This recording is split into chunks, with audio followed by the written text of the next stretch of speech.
ছড়াছি हाथ चला जिंदगी ले लेंगे कमात पर हीरो तो कोन दिन पारबे হ্যাঁ রে बाहर भी तो कोन दिन চশমাটা ডুবি কিন্তু ভালো লাগছে কিনে দিবি আব্বার কাছে যদি পয়সা পাওয়া যায় তাহলে তোকে কিনে দিতে হবে চশমা আব্বা কোথায় বল তো দেখ ওদিকে মনে হয় ঘুরে বেড়াচ্ছি এই তুমি কোথায় রেডি তুমি কোথায় আছো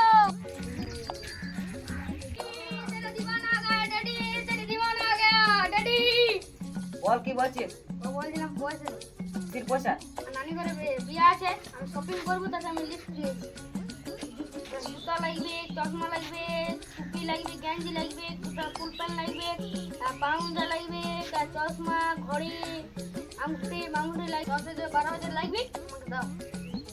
10,000 পয়সা নিবি আমার কাজ করছি ফাটছি আর তুই 10,000 পয়সা নিবি এতান ধরে ডাউন তোরা নে তোরা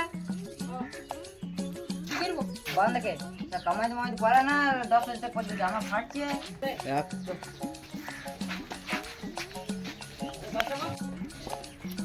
আর তার নাম নাই আর পয়সা খুঁজবে পয়সা কামাইতে পারেন না আর পয়সা খুঁজবে ভাই ভাইজি না আমার বড় হিরো সেলিকার কোম্পানি বাঁধে ভাই ভাইজি খুলি তো সব দিন টুপি সব দিন টুপি না না আবার বলবি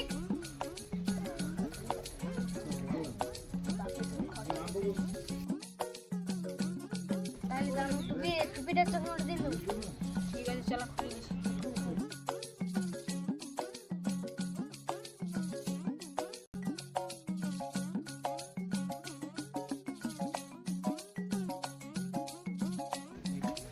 ওই দে টাইমটা মারা গেছি এ তুমি তো শুনতে দে তুমি তো শুনতে দে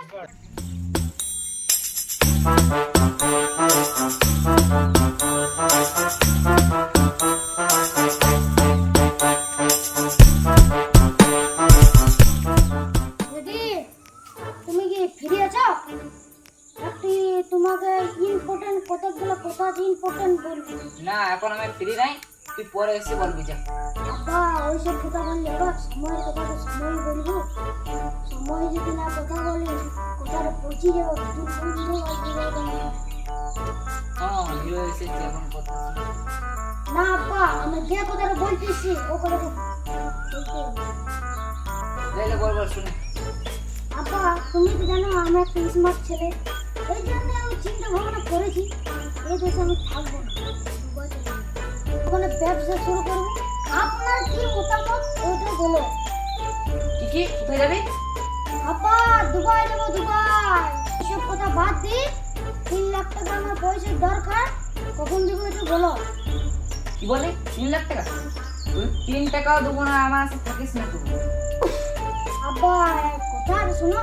আমার তো একটা প্লেন আছে আব্বা আমিও তো বিদেশ যাবো টাকা কামাবো তোমাকে এখানে রাখবো আমি নিয়ে চলে যাবো বিদেশ তোমাকে ওখানে কি ঠান্ডা আরামে থাকবে না থাক থাক এখন বলতে মনে যা ঠিক আছে আব্বা তাহলে টাকাটা কখন পাবো বলবে মাথা খারাপ করেন না এখন যা ওই বাড়ি থাকতে মন করে না দুবার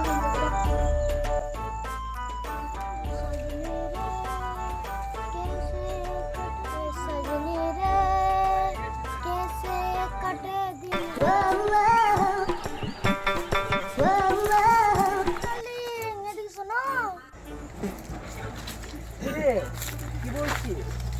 দেখি তো নাম কি গো হ্যাঁ ভাই আমি চম্পা এটা তোমার কি নাম গো ডালি এটা এবার সবাই বলে চম্পা বলে ডালি তোমার নম্বরটা দাও গো দেখো কারণ রাতে ফোন দিব ঠিক আছে তোমার মায়ের কাছে ঘুমাও না আমার অ্যাড্রেসটা দাও আমার ঘর থেকে তাহলে বিয়ের সন্তান পাঠাবো আমার অ্যাড্রেসটা ঠিকঠাক লিখে ঠিক আছে কাল তাহলে আব্বাকে নিয়ে যাবো চলো। আরে সামনে একটা কথা আব্বা বলে গেছিল এই মেয়েটা পাঠালাম তো না যাই গে একটু আব্বাকে বলে দিয়ে আসি বিয়ার প্রস্তাবটা পাঠাই আব্বা আব্বা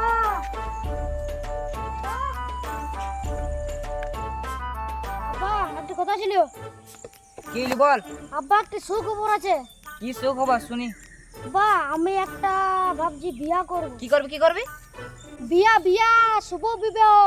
তুই বিয়া করবি আব্বা কেন হাসিও বিয়া করবি তুই বিয়া কে দিবি আব্বা তুমি যতই হাসো কোনো লাভ নাই, খুব শিগগিরই বিয়া করে দুবাই চলে যাব। এসব কথা বাদ দে, তুই দুবাই চলে যা, আমার কাছে কথা শুন। ওইসব বাদ দে, তুই গোয়ালে গরুটা বাঁধ গাজা। কি কি কি? আমি একটা স্মার্ট ছেলে, তুমি আমাকে গরু বাঁধতে বলছো? কি যাবি না লাঠি টেনে 2-3 বাড়ি দেবো? আপনি আমার পিতা, ওটা বললে কি সাজে তোমার? আপনার একটা দায়িত্ব আছে না ছেলের বিয়া দিয়া। What is this?